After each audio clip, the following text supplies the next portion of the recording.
السلام عليكم. اول حاجه كنشكر طاقم الجرائد اللي حضرت معي للمكان لتغطيه الاحداث نتاج الجريمه الشنعاء التي وقعت بحي ولاد بن سبع. كنقدمكم النفس ديالي. اسم ديالي سي محمد العروي، مستشار سابق بالمجلس البلدي واستاذ بالتعليم وفاعل جمعوي وكاتب محلي ديال نقابه الإنجيل TM فرع سوق الاربعاء الغرب.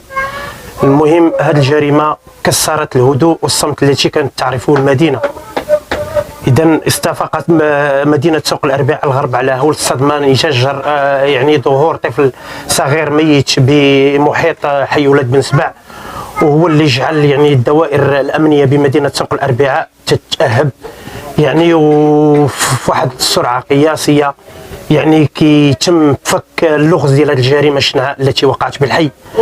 وهي الجريمة يعني كتبين لنا يعني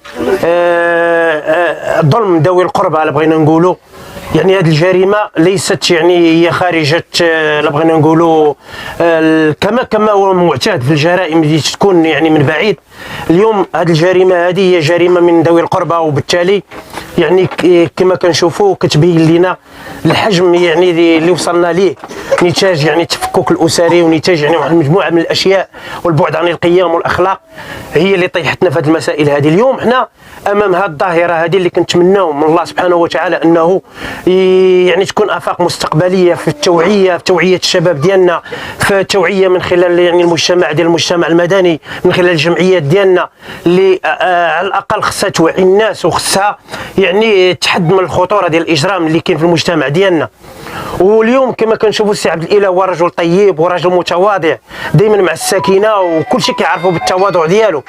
وهذه الجريمه هذه يعني راها كسرت الهدوء ديال مدينه سوق الاربعاء الغرب، وخلاتنا يعني كنعيشوا الهلع في صفوف الساكنه. وهناك 3 اشخاص حتى حدود اللحظه نتمنى خير في يعني القادم من الايام، ولا نريد السوء لعبد الاله، لان عبد الاله رجل طيب والكل يحبه. ومن هذا المنبر كنوجه رسالتي للمحسنين من المغاربه والكرماء، لان السي عبد الاله كيعيش في واحد الظروف جد صعبه، ومن خلال البنايه اللي كتشوفوها هي بنايه متهالكه وبنايه مهترئه. وكنوجه النداء ديالي الحار للكرماء ديال المغاربه، كما تعاونوا مع الطفل ومع الام ديال الطفل ريان ومع الاب ديال الطفل ريان، بغيت حتى يتعاونوا مع السي عبد الاله الاب ديال يوسف. اليوم بغيناهم يتعاونوا معاه وينقذوه من هذه البؤره اللي عايش فيها، وهذا هو الاهم، لان السي يوسف راه مات والسي يوسف مشى، وبغينا ان شاء الله القادم يكون احسن من الماضي، لما الله ان شاء الله يعني العوض في الخلفه ان شاء الله القادمه.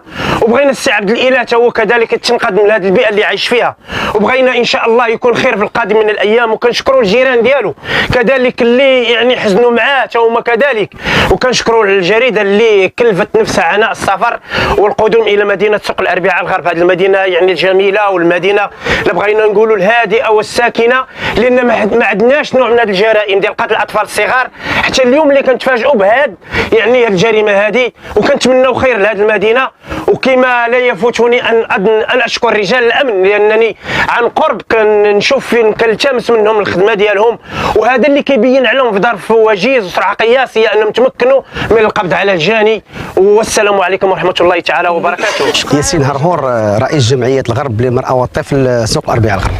في البدايه كنشكروا الجرائد الالكترونيه على التغطيه الاعلاميه في هذا الحدث اللي في الحقيقه حدث غير صحي في الجماعه ديال سوق الاربع. كجمعيه الغرب نستنكر وندين هذا الفعل الجرمي في حق الطفل اللي هو بريء بكل صراحه، وسجلنا الموقف ديالنا كجمعيه تهتم بالطفوله واللي كتماشى مع العمل الجمعوي ديالنا.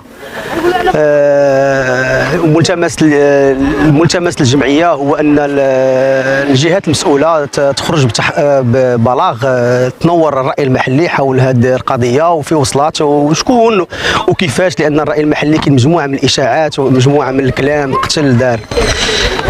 كجمعيه الغرب للمراه والطفل احنا بدورنا كناشدوا الجهات المسؤوله اننا نقوموا بمجموعه من العمليات التحسيسيه او ندوات اللي كتاثر هذا العمل الجرمي. كاين سوق الاربع فيها مرافق، هي كتنقص المرافق، ملاعب قرب كاين، دور شباب كاين.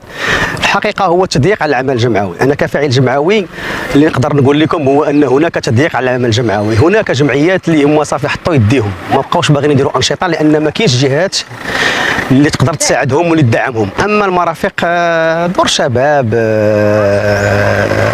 ملاعب القرب كاين في المدينه. تبارك الله عليكم، شكرا لكم.